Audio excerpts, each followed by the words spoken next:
Vamos nessa. Vamos falar então sobre o presidente do STF, Luiz Roberto Barroso, que determinou o uso obrigatório de câmeras corporais por policiais militares de São Paulo. O ministro atendeu a um pedido da Defensoria Pública do Estado. O Barroso também definiu pela gravação ininterrupta das imagens nas operações e a recomposição do número total de câmeras, de modo que pelo menos ali cerca de 10.100 equipamentos estejam em operação. Reinaldo, a gente viu nas últimas semanas alguns casos vindo à tona, mas não via câmera de policiais, né? Mas por gravações de celulares, gravações de câmeras de segurança, mas as câmeras nos uniformes ainda não apresentaram, né, essas imagens das operações. Muito bem, vamos lá. Olha, eu começo por esse último aspecto que você destacou. Não fossem gravações externas, né, imagens captadas por gravação de rua ou de algum terceiro que está filmando, nós não saberíamos de algumas coisas pavorosas que aconteceram, né? Então, veja, isso é muito significativo. No caso do mercado, do mini mercado, em que o sujeito é executado pelas costas, leva 11 tiros. Nesse caso agora do garoto, do rapaz jogado da ponte, que tinha uma pessoa filmando, lá no caso do mercado era uma câmera externa, às vezes é câmera de rua. Não fossem essas coisas, no caso da mulher agredida dentro da casa dela, com o rosto sangrando, aí são familiares gravando, não fossem essas coisas, nós não saberíamos de nada disso, né? Evidenciando que é muito provável que dezenas de outros casos estejam acontecendo sem que a gente saiba, sem que a sociedade saiba, né? É evidente que a Secretaria de Segurança Pública não, é evidente que o comando da Polícia Militar, aquele institucional que está no manual, né, perdeu o controle da força policial e não vai recobrá-lo tão cedo, né? Porque essas coisas são assim, quando elas degeneram, até que voltem ao leito, demora muito. É por isso, e todos os especialistas responsáveis o sabem, que não se pode brincar nessa área, né? Nessa área, dar um aceno leve que seja para a violência, para o descontrole, significa causar danos muito graves à sociedade, né? Nós estamos falando de uma força que tem quase 90 mil pessoas na rua, atuando nas ruas, né? Portanto, 90 mil vontades, caso não haja o espírito, então, da corporação engajado no respeito à lei, nós temos 90 mil vontades, decidindo o que fazer. Quando se escolheu o caminho das câmeras, se estava dizendo o seguinte: essas câmeras estão aqui para garantia, elas sim, da lei e da ordem, de modo que a arbitragem dessa vontade da pessoa que está lá na ponta necessariamente está submetida ou busca submeter a um controle, a uma ordem central, né, de respeito aos direitos humanos que protege as pessoas e protege os indivíduos. Isso deixou de acontecer, né? Claro, e aí muita gente fala, mas fica tratando toda a polícia como se a polícia fosse feita de torturadores, de pessoas brutas e tal. Felizmente não, felizmente não. É justamente porque os números indicam que a maioria da polícia segue a regra e segue, né? Você imagina se esse descontrole que o Tarcísio permitiu, que o Derrite permitiu, você imagina se isso contaminasse 10% da polícia. Seria uma tragédia. Seriam 9 mil pessoas fazendo besteira nas ruas, né? Agora, que contamine 1% e são 900 pessoas, que contamine 0,5% são 450 pessoas, é muita coisa. Quando se trata de segurança pública, quando se trata de uma força que tem poder letal, né? Não é brincadeira o que está acontecendo, né? É uma força que tem poder para matar as pessoas e que mata mesmo, né? De um ano para outro, subiu 98% o número de mortos. É uma aberração isso. Então, tem essa ação que, inicialmente, a Defensoria recorreu ao Supremo para o disciplinamento das câmeras, à medida que o governo do Estado, na verdade, desacelerou o processo das câmeras, né? O Tarcísio vem agora com esse papo, puxa, eu errei, eu estava com uma visão distorcida do problema. Ok, bacana que esteja com uma visão distorcida, que reconheça isso, mas é preciso que efetivamente se façam coisas. Eu, vamos ver, estou antevendo que deve haver alguma reação negativa, espero que não, né? Da Secretaria de Segurança e do próprio governo do Estado a essa decisão do Barroso. Não custa nada, e essa conversinha anda aqui e ali, né? Alguém dirá, lá está o Supremo mais uma vez se metendo em ações que não são suas, afinal, não é o Supremo que decide a segurança pública, né? Não, o Supremo não decide política de segurança pública, mas o Supremo tem um mandato constitucional para a defesa dos direitos fundamentais, para a defesa dos direitos humanos, e tem sim, né? E se você tem instrumentos de segurança pública, uma política de segurança pública que agride esses valores, né, que agridem esses valores, então é claro que o Supremo pode e deve entrar, né? Embora vá suscitar esse debate, há um certo legalismo no Brasil. Legalismo aí é porque não é de legalidade que eu estou falando. O legalismo, esse ismo aí na língua portuguesa indica práticas viciosas, muitas vezes, né? Então você usa a lei como justificativa para não intervenção, né, do Supremo, por exemplo, permitindo que barbaridades sejam cometidas.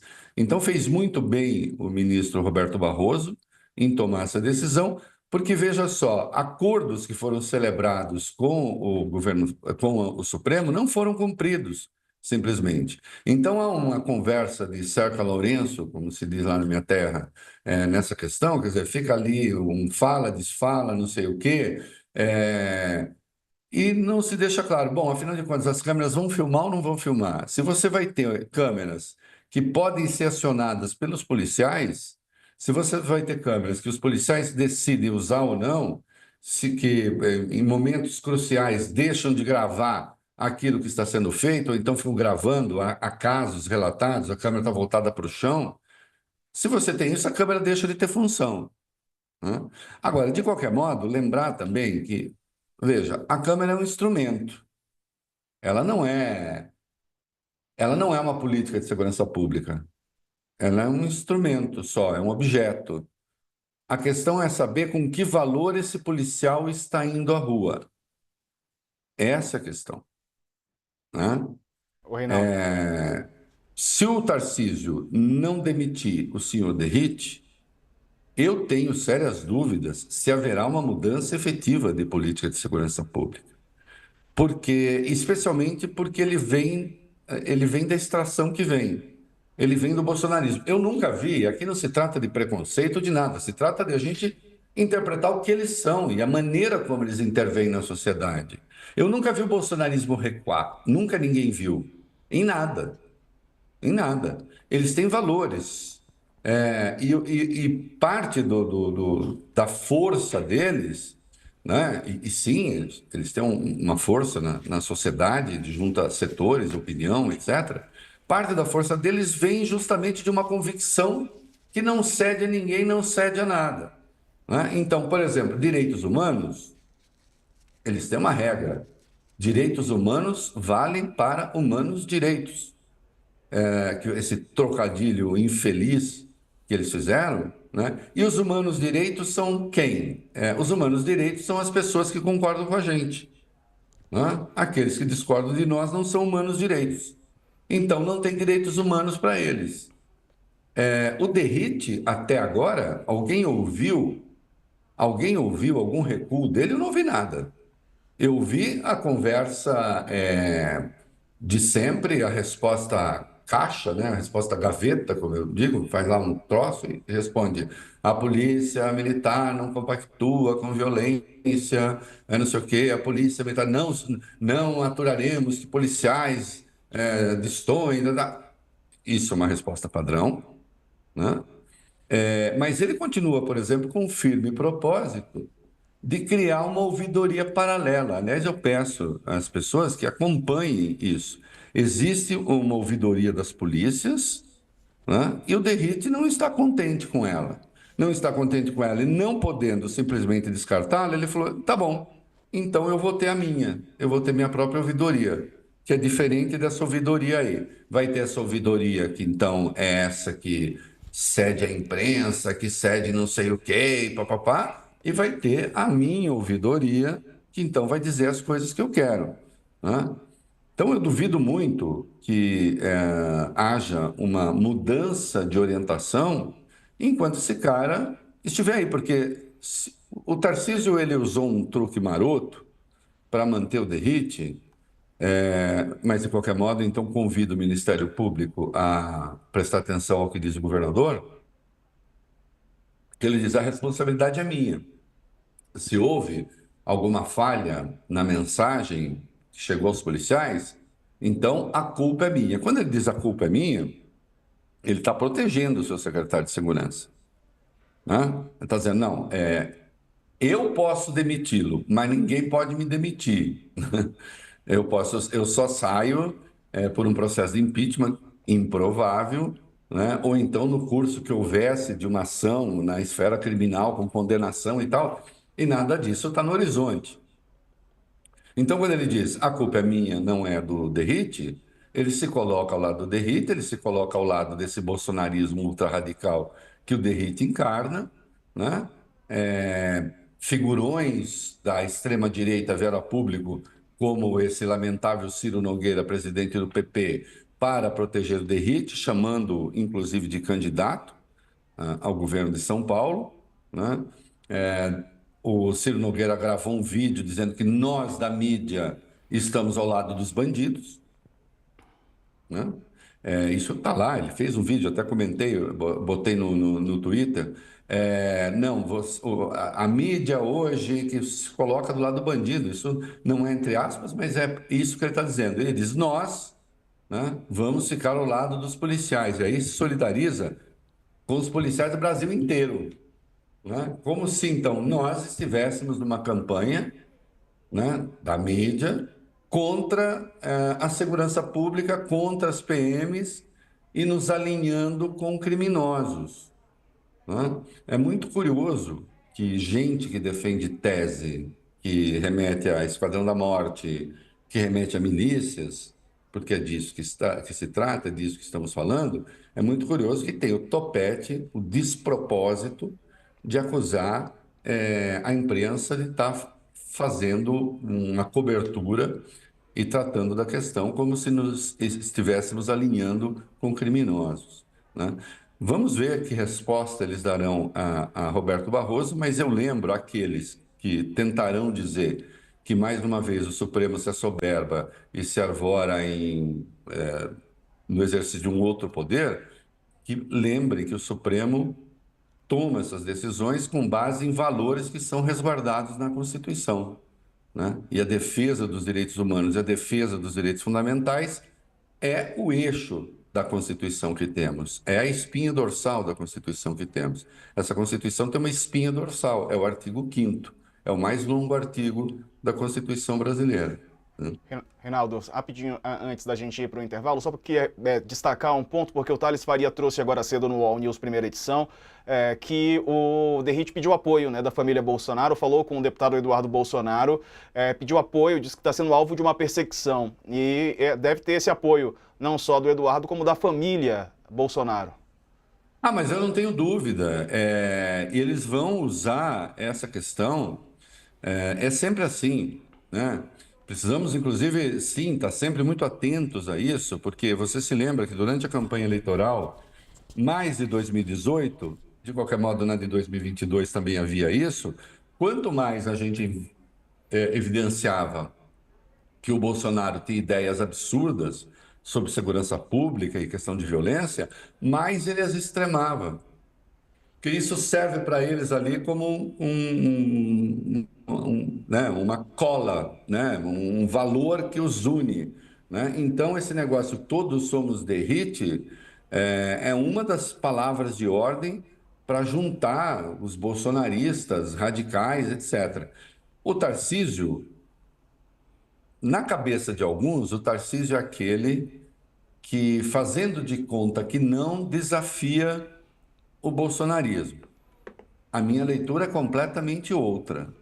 A minha leitura é outra. O Tarcísio, fazendo de conta que é moderado, como sonham alguns setores, inclusive da imprensa, ele é, na verdade, um bolsonarista radical como qualquer outro, né? O fato de que ele tenha uma retórica um pouco mais bem arranjada não quer dizer que ele seja diferente. E ele não é, né? Até porque partiu dele, jamais nos esqueçamos, a senha para isso que está aí no dia 8 de março, né? Quando ele disse o famoso "não tô nem aí", e quem quiser que vai reclamar até no diabo que o carregue, na ONU, no diabo que carregue, né? No raio que o parta, na verdade, raio que o parta. E disse o "não tô nem aí". O "não tô nem aí" foi lido pelos maus policiais como "não estou nem aí". Faça aquilo que vocês acharem que deve fazer. É isso. Pessoal, que está na TV Intervalo, a gente volta no instante só com outros assuntos dessa segunda-feira. Fica aí.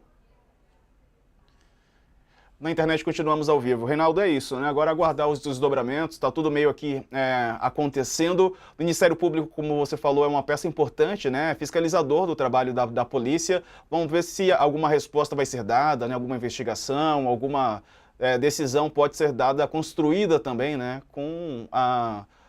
Enfim, com a demanda ou com a condução do Ministério Público. O Ministério Público que, no que respeita à polícia, tem deixado bastante a desejar, né? O Ministério Público de São Paulo. Está faltando um Ministério Público, me parece, mais vigilante em relação a tudo que está aí, né? Que se manifeste com mais clareza. Nós temos tido uma presença no debate muito ativa do ouvidor da polícia, né? Que tem cobrado respostas, mas o Ministério Público, com efeito, está bastante ausente desse debate, né? E não é por falta de ocorrências, né? Eu insisto que nós estamos falando de uma das polícias que menos apareciam no noticiário fazendo besteira, né? E que tem bons números a exibir na segurança pública, né?